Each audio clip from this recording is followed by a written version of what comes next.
السلام علیکم ورحمۃ اللہ وبرکاتہ۔ الحمدللہ رب العالمین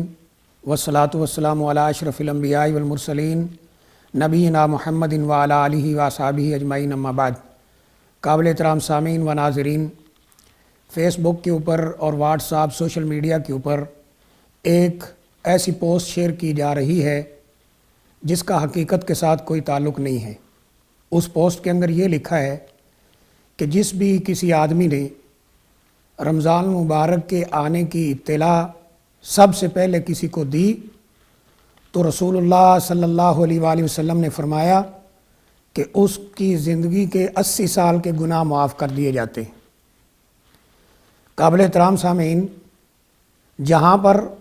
دین کی بات پہنچانا بہت بڑا مرتبے اور بہت بڑی عزت اور بہت ہی بڑا اہمیت والا کام ہے، وہاں پر یہ بہت نازک بھی ہے۔ نبی کریم صلی اللہ علیہ وآلہ وسلم نے فرمایا، من کذب علی متعمدا فلیتبوأ مقعدہ فی النار، جس نے میرے اوپر جان بوجھ کر جھوٹ بولا وہ اپنا ٹھکانہ جہنم میں بنا لے۔ اور بخاری شریف کے لفظ یہ ہیں اس حدیث سے پہلے کہ میرے اوپر جھوٹ بولنا، یعنی نبی کریم صلی اللہ علیہ وسلم کی ذات گرامی کے اوپر جھوٹ بولنا، وہ عام آدمی کے اوپر جھوٹ بولنے کی طرح نہیں ہے، بلکہ معاملہ بڑا سنگین ہے۔ اس کے بعد آپ نے فرمایا ہے کہ من کذب علی متعمدا فلیتبوأ مقعدہ فی النار، کہ جس نے میری ذات کے اوپر، یعنی نبی کریم صلی اللہ علیہ وسلم کی ذات کے اوپر جان بوجھ کر جھوٹ بولا وہ اپنا ٹھکانہ جہنم میں بنا لے۔ یہ بات اپنی جگہ پر بالکل صحیح اور اہمیت والی ہے کہ نبی صلی اللہ علیہ وسلم کی کوئی بات، دین کی کوئی بات، اللہ تعالیٰ کا فرمان لوگوں تک پہنچانا بہت ثواب کا کام ہے۔ فرمایا بلغوا عنی ولو آیہ، میری ایک بھی حدیث تمہیں علم ہو تو لوگوں کو سکھلاؤ،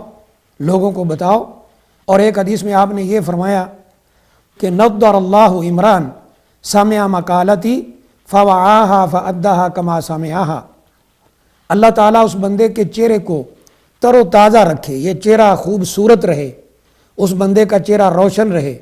تر و تازہ رہے، جو میری حدیث کو سنتا ہے، فوعاها پھر دل میں جگہ دیتا ہے، یعنی اس کو اچھی طرح یاد کرتا ہے، اس کے الفاظ کیا ہیں یا کم از کم اس کا مفہوم کیا ہے، اور یہ دیکھنے کی کوشش کرتا ہے کہ یہ نبی صلی اللہ علیہ وسلم کا فرمان ہے بھی یا نہیں، یہ سب اس کے اندر شامل ہے۔ فرمایا کہ جس نے میری بات کو سنا، فوعاها پھر اس کو دل میں جگہ دی، اس کو یاد کیا، فأداها کما سمعها پھر اس کو اسی طرح بیان کر دیا جس طرح اس نے سنا تھا،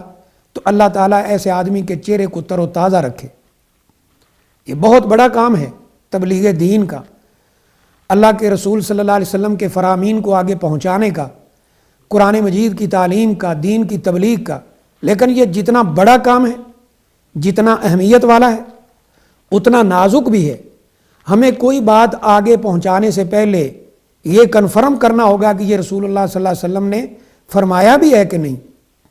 اب یہ بات جو پھیلائی جا رہی ہے کہ جو رمضان المبارک کے سب سے پہلے آنے کی اطلاع دے اس کے 80 سال کے گناہ معاف کر دیے جاتے ہیں، اور یہ بات رسول اللہ صلی اللہ علیہ وسلم نے فرمائی ہے، اور پھر اس پوسٹ پر باقاعدہ تاریخ نکال کر کہ جی 27 یا 28 مئی کو رمضان شروع ہو رہا ہے اور میں آپ کو سب سے پہلے اطلاع دے رہا ہوں، اور اس پر پھر یہ لکھا گیا ہے کہ 80 سال کے گناہ معاف ہو جاتے ہیں۔ ایسا کچھ بھی نبی کریم صلی اللہ علیہ وسلم سے ثابت نہیں۔ اب جس آدمی نے یہ پوسٹ بنائی ہے اور وہ اس کو پھیلا رہا ہے تو اس کو تو اس حدیث پہ غور کرنا چاہیے جو نبی صلی اللہ علیہ وسلم نے فرمایا، من کذب علی متعمدا، جس نے میرے اوپر جان بوجھ کر جھوٹ بول دیا، فلیتبوأ مقعدہ فی النار، وہ اپنا ٹھکانہ جہنم کے اندر بنا لے۔ اور جو لوگ اس کو بغیر سوچے سمجھے شیئر کیے جا رہے ہیں، انہوں نے اس کو بنایا تو نہیں ہے لیکن وہ اس کو شیئر کیے جا رہے ہیں، ان کو اس حدیث پہ غور کرنا چاہیے کہ نبی صلی اللہ علیہ وسلم نے فرمایا، کفا بالمرء کذبا ان یحدث کل ما یسمع، آدمی کے جھوٹا ہونے کے لیے اتنا ہی کافی ہے کہ جو بات وہ سنتا ہے اس کو آگے بیان کر دیتا ہے، جیسے اس کے پاس آتی ہے بغیر یہ دیکھے کہ یہ رسول اللہ صلی اللہ علیہ وسلم کا فرمان ہے بھی کہ نہیں، اس کو وہ آگے بیان کر رہا ہے، تو فرمایا انسان کے جھوٹا ہونے کے لیے اتنا ہی کافی۔ تو یہ بڑا احتیاط والا معاملہ ہے، نازک معاملہ ہے۔ نبی کریم صلی اللہ علیہ وسلم سے رمضان المبارک کے بارے میں ایسی کوئی بات بھی ثابت نہیں ہے، یہ صاف جھوٹ ہے اور نبی کریم صلی اللہ علیہ وسلم کی طرف اسے منسوب کیا گیا ہے۔ اس لیے اس سے بچنا چاہیے اور غور کرنا چاہیے کہ ہم جو بات آگے بیان کر رہے ہیں وہ نبی کریم صلی اللہ علیہ وسلم سے ثابت بھی ہے یا نہیں ہے۔ اللہ سے دعا ہے اللہ ہم سب کو عمل کی توفیق عطا فرمائے۔ والسلام علیکم ورحمۃ اللہ وبرکاتہ۔